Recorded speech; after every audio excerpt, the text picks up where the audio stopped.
Hello, and welcome to this episode of the Futurum Tech Webcast. This is part of our cybersecurity shorts series, and I'm joined today by my colleague here at Futurum Research, Fred McClimans, and I'm Shelley Kramer. I might have forgotten to say that. Yes, you are, Shelley. Here, I'll introduce you. This is Shelley Kramer, my co-host. Awesome. There you go.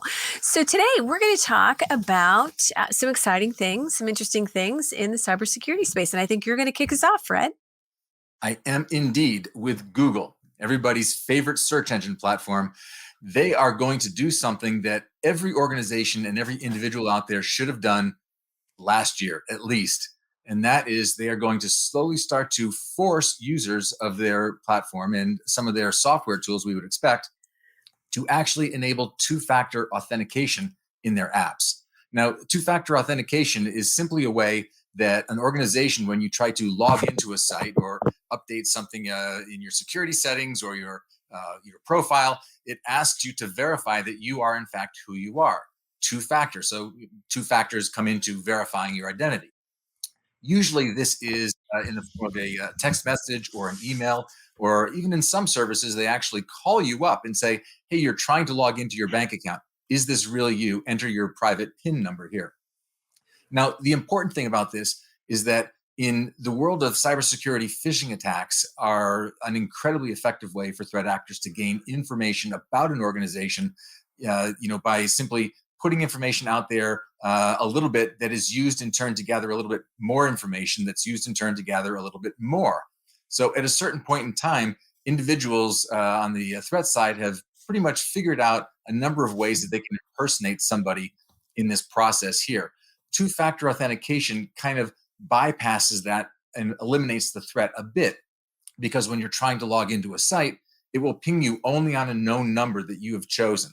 So, for example, the other day I logged on to iCloud, and as soon as I did on my phone, I got a message saying, hey, look, we need two-factor authentication on this. Go find another one of your devices that's already logged into iOS or into iCloud, and we'll verify you on that device. A nice form of two-factor authentication there. But what's interesting, Shelley, is so many people just don't do that today. They just use a password and log in. So we don't know exactly when Google is going to be doing this. All they've said is somewhat soon, and they haven't really released any of the details there, but we know it's coming. So at this point, pretty much any organization that is concerned about security, and that should be every organization or every individual, because even before Google gets there, go to all your sites and turn on the two-factor authentication. It can be a little bit of a hassle sometimes, but the security feeling you get when you log into an app and it pings you on another device saying, look, is this really you, is very much worth it. I think the only people who really think this is too much of a hassle to do anything about are the people who've never had their identities stolen in some way or their systems breached. And I haven't, but, we're security freaks. Something I thought that was interesting when I knew you were going to be talking about this was I came across a tidbit when I was doing a little research was that, how strong is my password? Searches went up by 300% in 2020. So, at least people are thinking about that. And, another thing that's kind of cool, I'm a Gmail user. I mean, there's, millions and millions and millions of Gmail users. But you can go to Google's security checkup page and it will show you, any of your passwords that may have been compromised in some way. And it's just a good thing, again, turning the two-factor authentication on. I was actually sitting on my couch the other night and I was trying to do something, and I have a number of different Gmail addresses, and I was trying to do something, log in, and Google said, go to another screen and tell us if this is you. And it was like, yeah, I don't need this badly enough. I'm not going to do that, so, but it forces you to take action, to check, to get another device, all good things, Well, there are some downsides. Some of the implementations, Shelly, are not that great. I can tell you firsthand, I was on a mobile device where I used the browser to log onto a site, and the two-factor authentication came as a text message to that device that I had in my hand. So it's not always foolproof.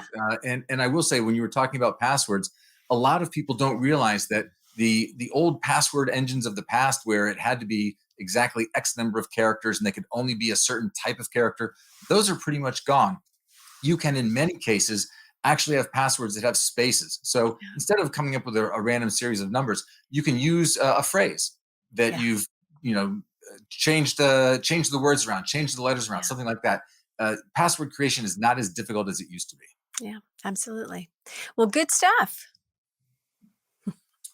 All right, now we're going to move on. Speaking of passwords, and I'm going to talk a little bit about supply chain dangers and why your password management app might be targeted by threat actors. And in this story of the week, Passwordstate, which is an Australian-based enterprise password management app, its parent company is Click Studios.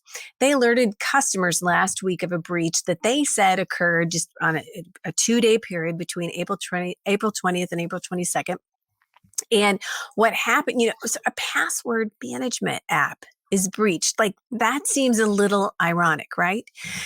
What happened is that hackers inserted a malicious file alongside one of Passwordstate's regular updates.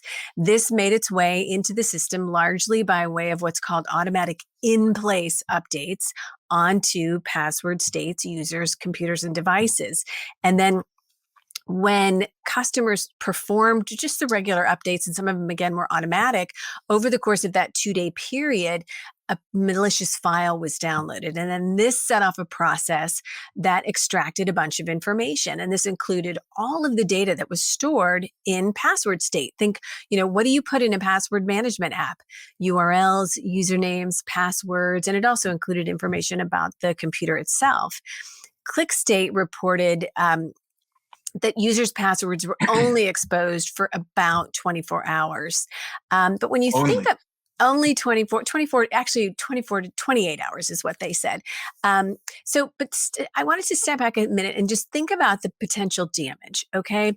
So Passwordstate's parent, Click Studios, it claims a Fortune 500 customer base of 370,000-ish security and IT pros. Okay, that's a big customer base.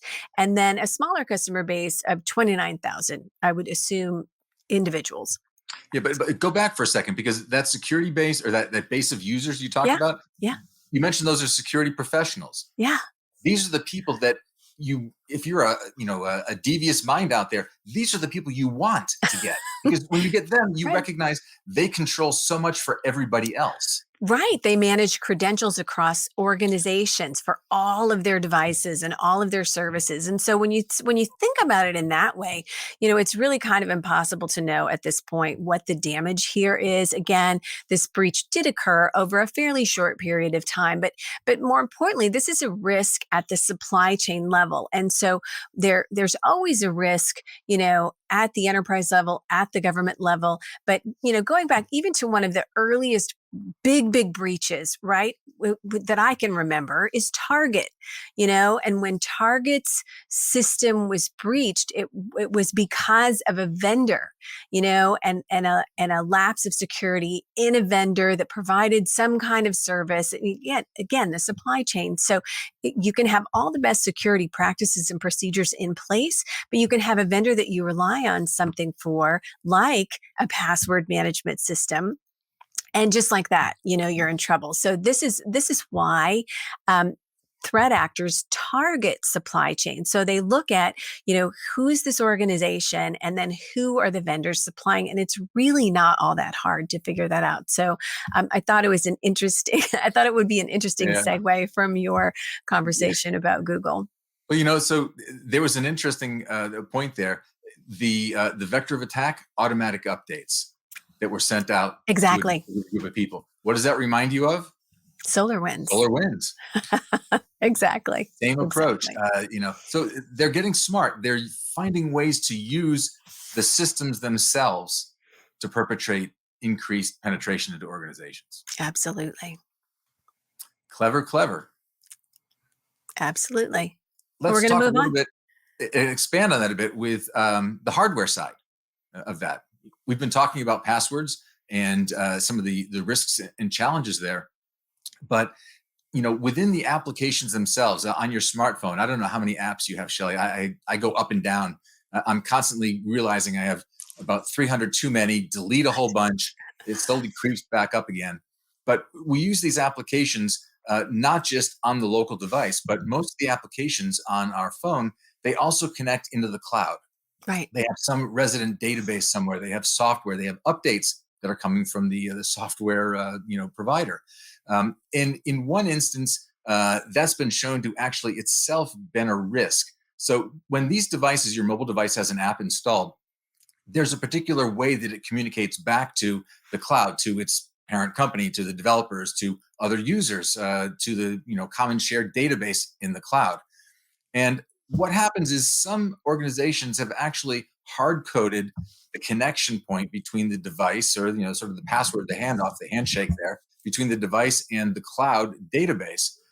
And some organizations are now realizing on the threat side that they can actually figure out what that key is, looking for it specifically within a device that's hard coded, and then use that to exploit and gain access to data. So why all that? There's a Bengaluru company called CloudSec, and they recently set up a site, a little platform where people could test their apps.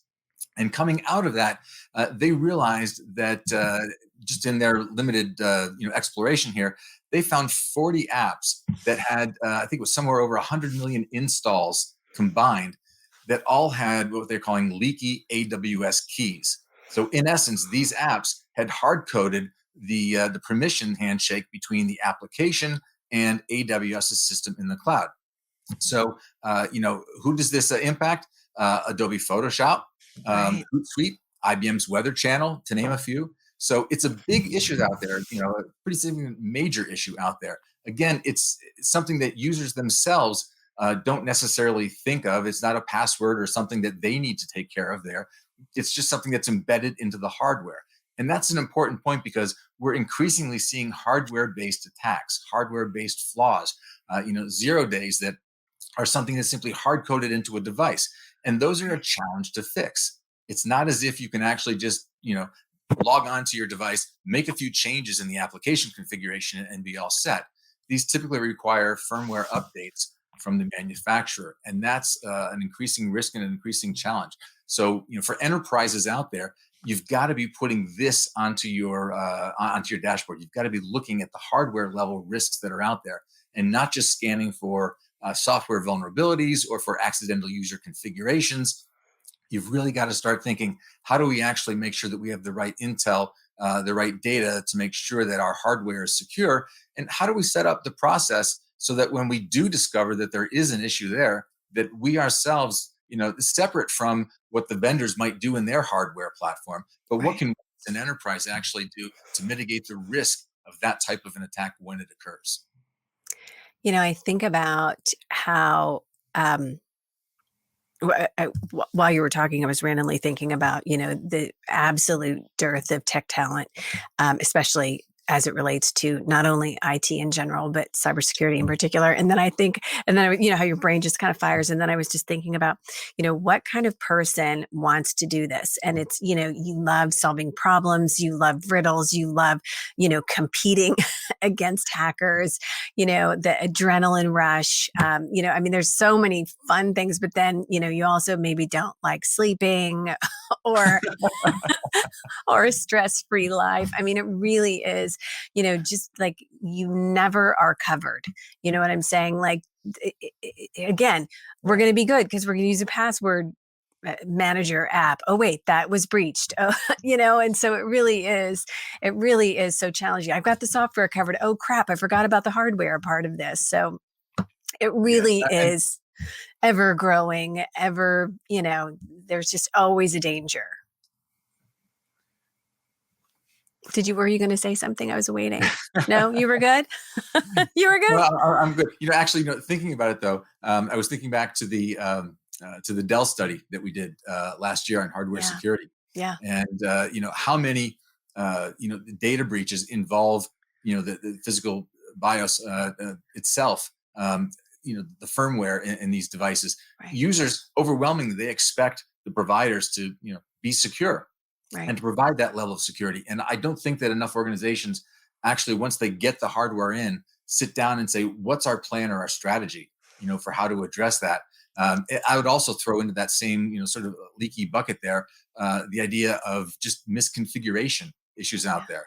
There are a lot of devices. You have an organization that has 5, 10, 20, 50,000 employees.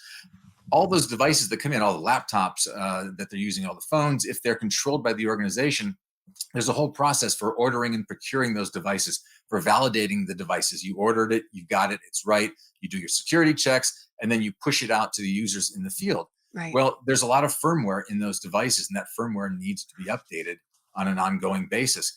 And during those updates, if your organization isn't set up to properly do that, you can actually put users in a situation, or say users, individual users, but perhaps remote IT groups that are having to do updates themselves.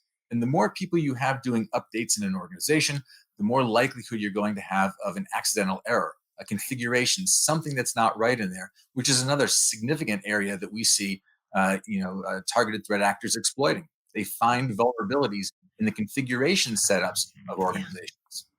And that finding vulnerabilities is a full-time job for threat actors. It is not for me. That's Absolutely. All right. Well, with that, we're going to move on, and we're going to talk about Peloton. And Peloton, I believe, has a bit of a hubris problem, at least when it comes to users' personal safety and data privacy.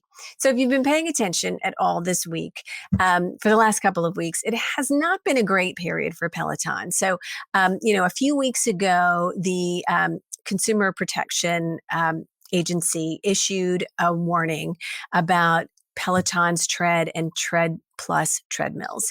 And one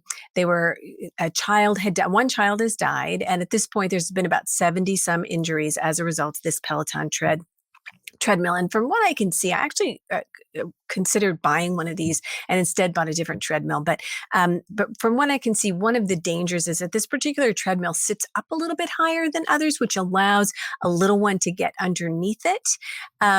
And by the way, all treadmills are dangerous. I remember when my twins were little, and no matter how many thousand times you tell them not to play on the treadmill and you keep the key away from it, sometimes toddlers or young people can find a way to get. So I remember one of my twins learned a valuable lesson that treadmills are dangerous. But anyway, when the CPSC came out with their warning about Peloton Tread and Tread Plus treadmills, the company really just poo-pooed it. And they, really kind of arrogantly said, you don't have anything to worry about. And this is not accurate. This is just kind of a, random warning, and we're all good.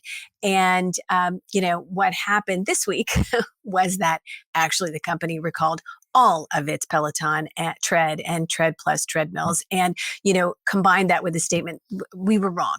It's and I always there's so much at stake from brand reputation, and when you've had a death, it's kind of an arrogant stance to take that, the CPSC is wrong. But then in addition to that, this week, there was news that the Peloton API was leaking private customer data. And so I'm sure many of our listeners are Peloton customers. You can see mine in the background. And, Peloton has done a great job of creating community. And, when you set up your Peloton account, you can choose to have your account be public. You can have it be private. But when you're setting it up, the system asks you for details about yourself, your height, your weight, your age, your gender, your city. Some people put a lot of information in, and some of these things, people just don't think about when they put their information in, and they just, put accurate information in. But the thing about having a public profile is that, part of the beauty of Peloton for many people is that you can connect with your friends. So I can see that Fred's working out, or that Daniel's working out, or whatever. And, I can be motivated by the fact that you're working out every day. I need to get off my butt, right? But anyway, so this API vulnerability was discovered by a guy named Jim Masters. He's a researcher at a company called Pen Test Partners, and they're a security company that actually researches breaches and vulnerabilities. And what Jim found is that the bug allowed anyone to pull users' private information directly from Peloton's servers, even if a profile was set to private. That's kind of a big deal, and I will say my profile is set to private. I'm not really interested in my information being there. So what happened, though, I thought was equally interesting, is that they reported this issue directly to Peloton in January. And Jim published a blog post about this. And he said that, he gave them kind of what is a standard in the industry 90-day notice, a 90-day deadline. Fix this bug. I'm telling you about this bug. Here's 90 days to fix it. And then I need to, I need to go public with it. And so he submitted that notification to Peloton, and he got a confirmation that they'd received the notice. And then, there was radio silence. And then a couple weeks later, Pentest noticed that Peloton had done what they thought was a partial fix of this problem, but they didn't say anything about it. And this partial fix meant fixing the API so that the data wasn't any longer available to anyone on the planet, but it was available to anyone with a Peloton account. Okay, hi, that's not really very much of a fix. So then they tried again to connect, Pentest partners tried again to connect with Peloton, and they were ignored. And it was only when Zach Whitaker, a TechCrunch reporter, was writing about this, and he was one of the first to report on this leak. When he asked about it, the company decided it was probably a good thing to do something. And so Masters published a blog post on this issue, and he updated it just this week following a conversation with Peloton's new CISO, who advised that the vulnerabilities had mostly been fixed within about 7 days. Okay. It's really hard to believe anything that Peloton says at this point. And again, I'm a customer, but it is interesting. I just kind of the attitude that Peloton has, this really is, doesn't concern me. It shouldn't concern you. We'll deal with this in our way, whatever. It just seems like a really arrogant posture on the part of the brand. Oh, and the company's stock was down about 15% on Wednesday. So maybe that's what happens when you act like a jerk. I don't know. My hope is that I'm like to err on the side of optimism. My hope is that Peloton will learn from this and realize that this is not the best way to treat customers' data, certainly, to treat injuries as a result of its products. And I know that you have some thoughts on a famous Peloton user and really what that might be. So why don't you share that? Well, Shelley, you're the most famous Peloton user I know. Oh, by far not. But there are others out there. And in fact, the issue of the API here, which, by the way, this kind of sounds a bit like, without some of the arrogance, what Zoom went through. Right. When everybody just jumped online and started having Zoom calls for business, for personal, for schools, the works. And Zoom really hadn't been set up at that point to really handle that type of massive wave of user adoption and security and everything that came with that. And I think Peloton probably got caught up a little bit in that type of a situation here, where they just hadn't really thought about security and how important and critical it is, in this type of an environment. Now they realize, look, after a year of pumping out bikes as fast as we can and building our base and doing lots of marketing and saying, hey, let's go Peloton. Now they actually have to, pay the price for ignoring security. So, this came up, this whole issue, though, back in January when Joe Biden became or was sworn in as the president of the United States. President Biden is a very, I guess, the famous Peloton user out there. And, the Secret Service and everybody looks at all this device and they go, hey, this is great. He's got an exercise bike, but it's got a camera. It's got data. It's got all sorts of things in there. It can listen to conversations. It can see what's going on in a room. So, essentially you're in the situation here where the tech that we're using for fitness, in this case, the president using it, which is a great thing, has so many potential vulnerability points in it, so many risk points that, in order to really make it truly safe to put in the White House, you would literally have to disconnect everything that's electronic on it and just simply have an exercise bike. Without all the two-way communications and the sharing of data. Right. And I know that seems a little bit extreme, but there is something in the cybersecurity space here beyond even just the the API issues here. The fact that these devices are all connecting wirelessly into some Wi-Fi device within your house, your apartment, wherever you happen to be. There's an attack strategy in cybersecurity called the man in the middle, where an organization puts a device or a person somewhere in between one person and another, and they capture the data that goes back and forth between them. This is most famously used with devices like the Stingray cellular devices that were found floating around Washington, D.C. a few years back, where a user comes into D.C., they turn on their mobile device, and there's a femtocell or a picocell, basically a small portable cell tower that mimics the real cell tower. It acts as that gateway. Your phone connects into it, you make a phone call, and everything you do, everything you transmit over there is now captured by this picocell or femtocell, the Stingray type of attack here. But the same thing theoretically is possible with a Wi-Fi device. When you go into a Starbucks or a Cozy or wherever you happen to be and you connect up to the local Wi-Fi, very often those devices themselves are fake devices. Right. It's very easy for somebody to go into a shopping mall, for example, and just set up a fake Wi-Fi device. Right. Say, hey, look, it's free. It's Dulles Town Center Mall, free access, and people log into it. Which is Well, why I never do that. I know. So in the Wi-Fi case, though, theoretically, it's possible to do the same thing. Basically, set up a very strong Wi-Fi signal that somebody within their own home could accidentally log into. So the security risks here are very high, and I would say just based on the fact that so many of the people that we engage with are now working in their homes. All the devices that they have there, all the electronics, everything, that's a window into their home. In particular, something like the Peloton bike, which you see a lot of in the background of the offices or other, type devices. You got to be really careful when they're not being used. Turn them off. And when they are being used, make sure it's properly configured, and you're at least making yourself as secure as you possibly can be.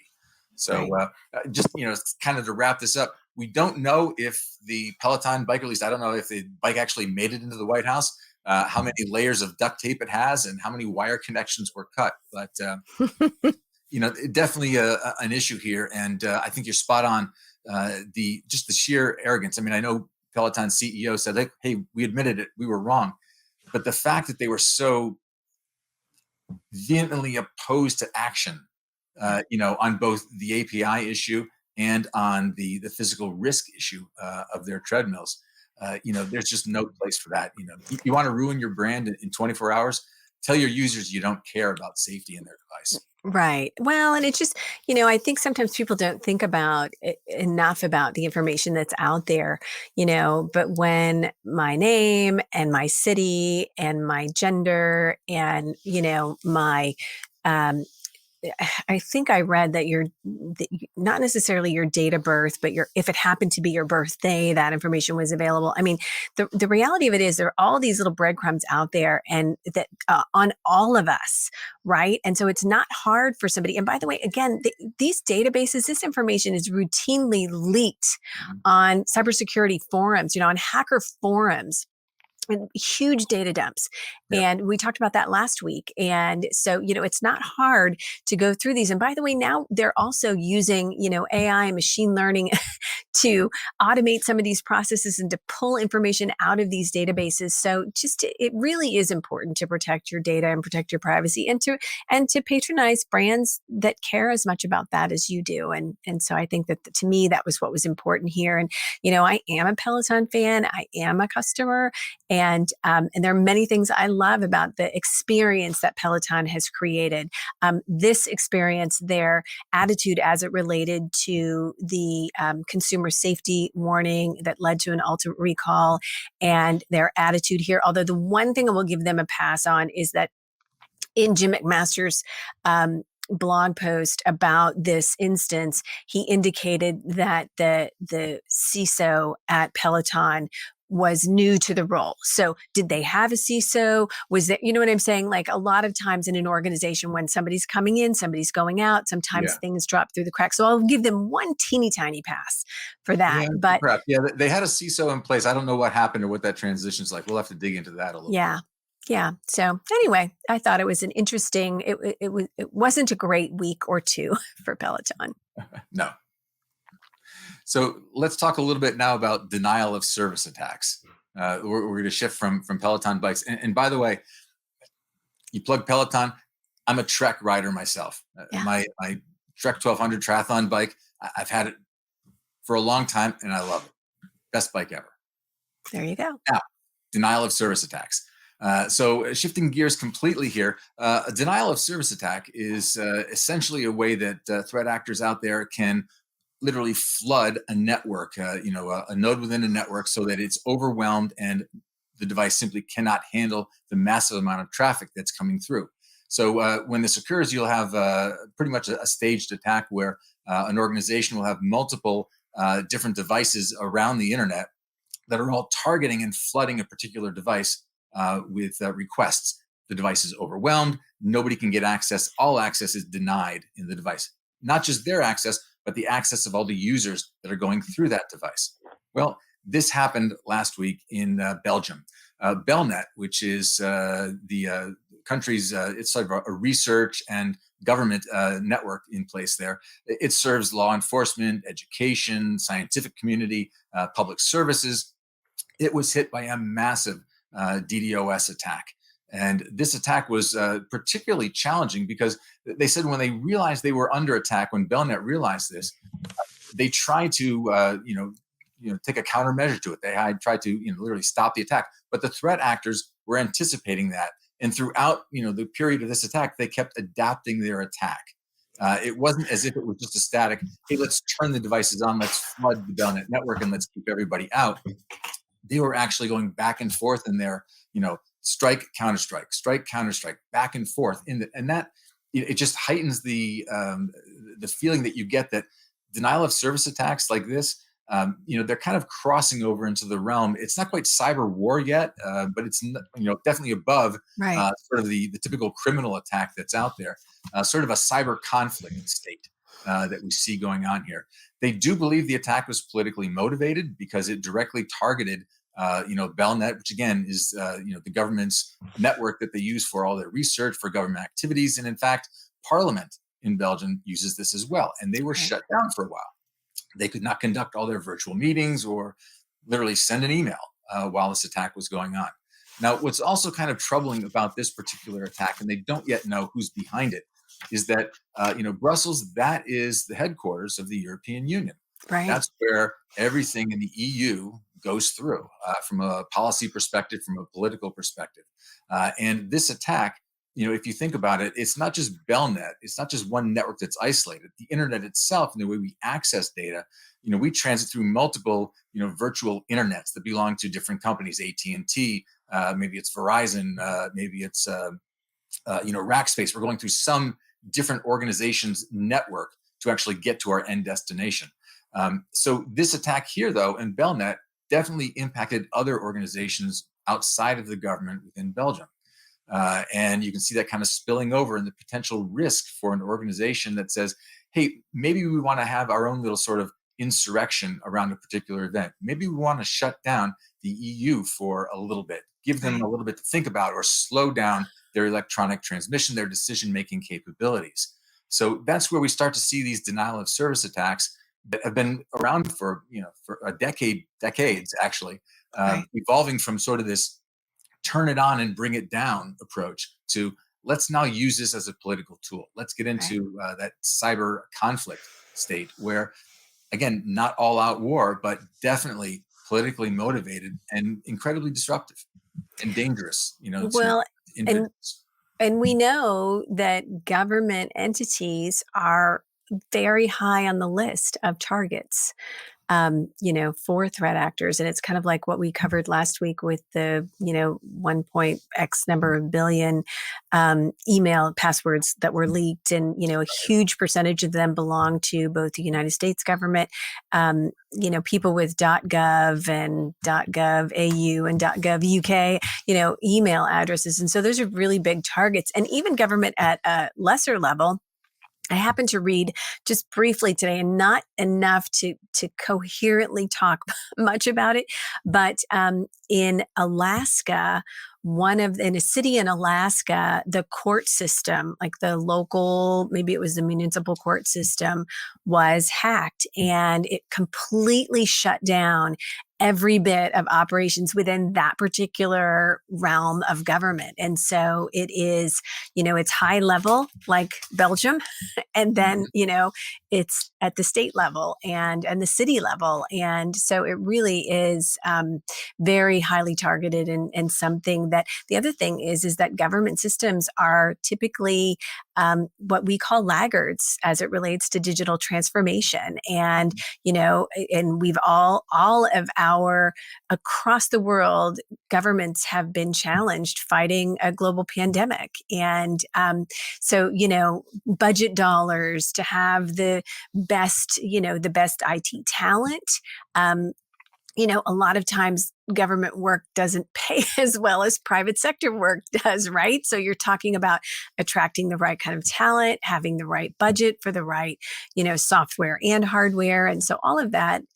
But it's also what makes governments an attractive target. Yeah, it does. If you think about sort of a play on the supply chain attack strategy, find the weakest link in the supply chain, Yeah. and work your way into an organization and start to spread laterally. In a lot of situations, and the coronavirus pandemic here is sort of a great example. You have sort of this instant requirement for massive levels of government, private industry partnerships and collaboration taking place. And if you're trying to get into those systems, where do you go? You look for the weakest link. Right. You look for the entities out there that may not be quite as secure, that all of a sudden today are storing data and accessing data and providing potential access points to a lot of private organizations that may have better security tools and processes in place. But because you've now connected them all together very quickly, there's bound to be some vulnerability somewhere, some gap, some misconfigured setting, something out there that gives somebody an access point in. So, it's really to the point where you have to live almost in a zero trust world where Yeah. you assume that nothing is trusted until you've verified it every time. But then you also have to start to think we need a much broader system in place. We need Right. a change perhaps in our thinking around policy and what it means to be private and secure with your data. I Right. mean, we've talked about this in the past. I think there's sort of a line where an organization has to ask, hey, we can offer these great services, but can we secure the data? And Right. if we can't guarantee the data is secure, then you shouldn't offer the service. Absolutely. Absolutely. All right. Well, we're going to move on to the final topic that I wanted to hit on today, and that is about, again, government. There's a theme here. I wanted to talk about the fact that the United States and the UK governments issued a cybersecurity advisory today on Russian threat actor activity. So this advisory was published by the Cybersecurity and Infrastructure Security Agency, CISA. We talk about that a lot, but sometimes I hate to throw acronyms out there and just assume everybody knows what an acronym stands for. So CISA is the U.S. Cybersecurity and Infrastructure Security Agency, which is a mouthful.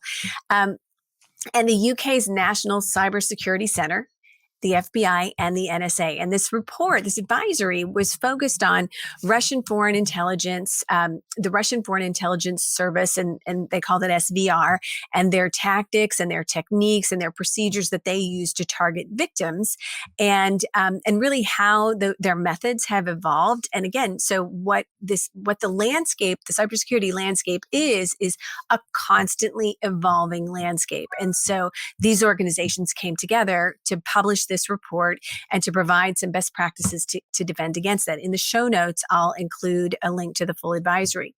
So there was another alert published by CISA on April 26th. And in that report, they outlined sort of the Russian operations and trends, and really how to think about kind of working through these if you're a network defender. And this report, we mentioned SolarWinds earlier, and this report also provided some additional details on the SolarWinds attack, which was spearheaded by these same Russian SVR threat actors.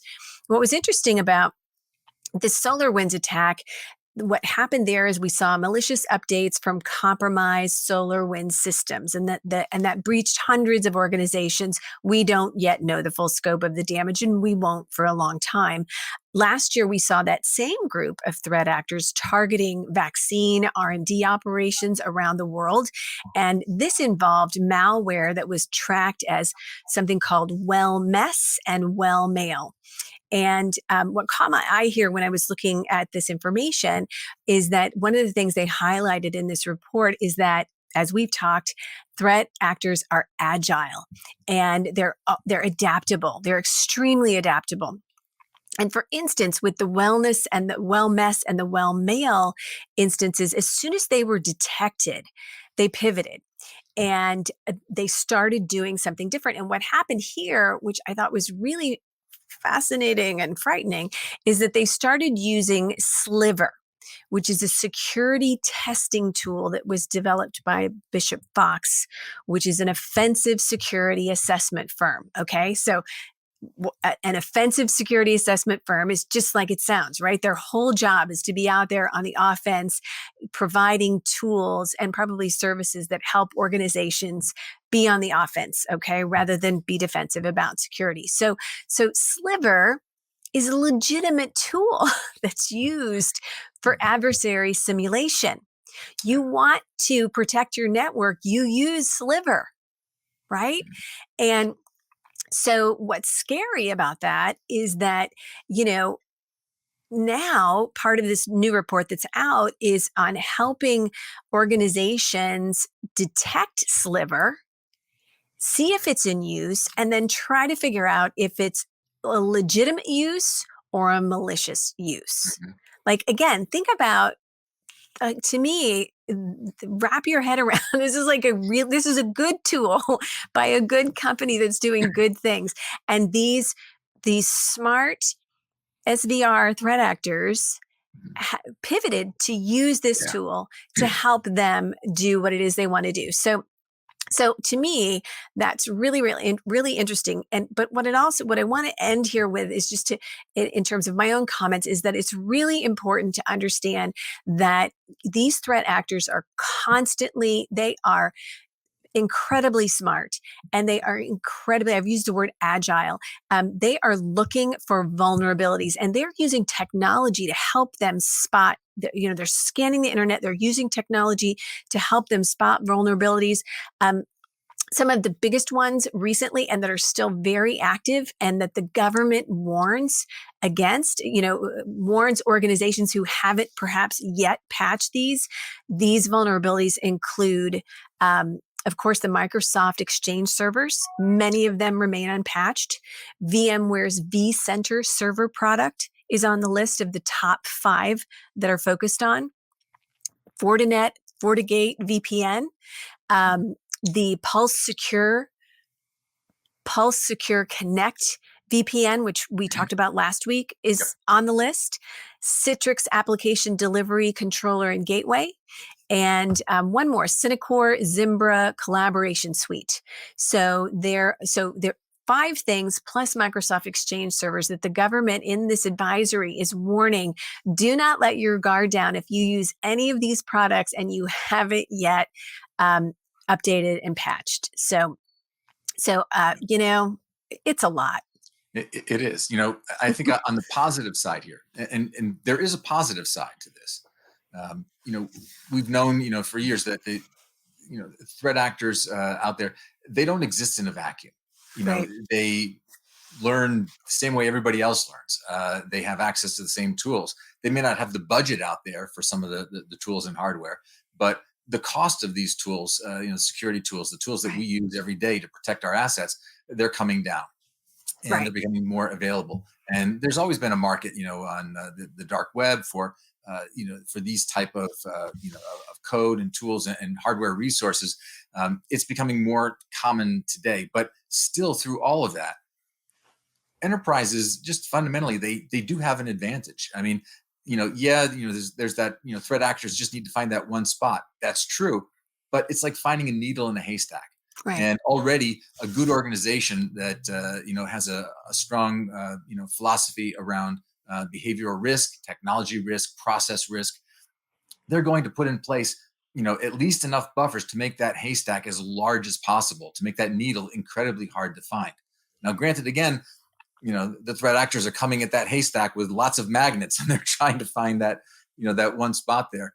But organizations can be effective in putting up at least enough hay around that to kind of mask where that needle is. And then I think the real effort becomes into, how do you detect as quickly as possible Right. and then isolate, that threat, identify where the threat is, figure out what's going on, and then, hopefully notify others, share that Right. information with other organizations that you've recognized. Hey, we have a vulnerability here. We've been attacked here. And, I know we talked about the Peloton hack earlier. One of the interesting things in that article, Shelley, was at the point where they said, look, these are all the things that have been disclosed. And I'm reading this and I'm thinking, that's a lot. That's That's a really a lot. lot. And then they have that line at the bottom saying, we didn't publish all of it because we're still investigating. Right. And you're thinking, well, what else is out there? But, again, we have the tools. Organizations can, well, you're never going to be able to protect something 100%. We can make that haystack a lot larger and even camouflage the haystack. Well, and I So, think that, I will also give a nod here. And, we've talked about it before to the research that we've done with Dell for sure is top of mind in that, we've done some work with Splunk as well. You have to have a security operations center. You have to be using a dashboard. You have to understand that hardware can be as much of a threat as software.